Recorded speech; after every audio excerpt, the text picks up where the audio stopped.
years old. Filipino. And a time of 30 minutes and 57 seconds. Nakagulat. Wala pong iba kundi si Jason Jose from Puerto Princesa, ha? Grabe naman participant ka na from Puerto Princesa. Sumabay ka na sa akin bukas, libre mo ako pass. Very good. So, next year pala ka, mag-invite ka ng mga kasama mo sa Puerto Princesa to join the third El Nido Kadlaw Challenge. Okay, thank you very much.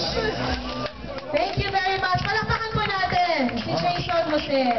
Professional man, first Next prize. na. Grabe yung ano. Defending champion. Depending for second time. Second time. Grabe.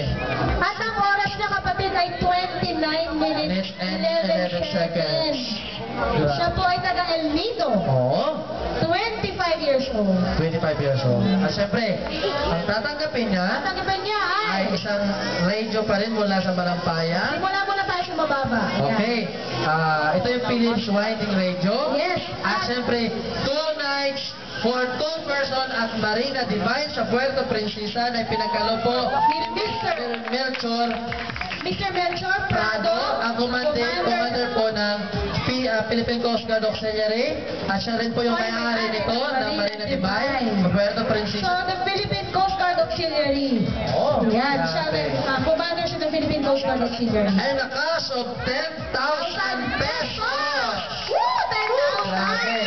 From Kapatid! Banquet and Internet, represented by Mr. Philip Morales at ni Antonio Chavez, yung walang sawa pong sumusuporta sa atin natin kaibigan. Last Yes. year, ganun din.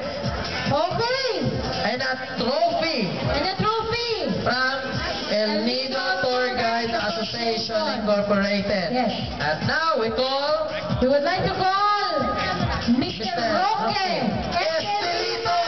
First prize winner, 10,000 pesos, a trophy, a free massage, a 2 nights stay for at Marina Divine, Puerto Princesa City, and the Philips Winding Radio from Malampaya Foundation.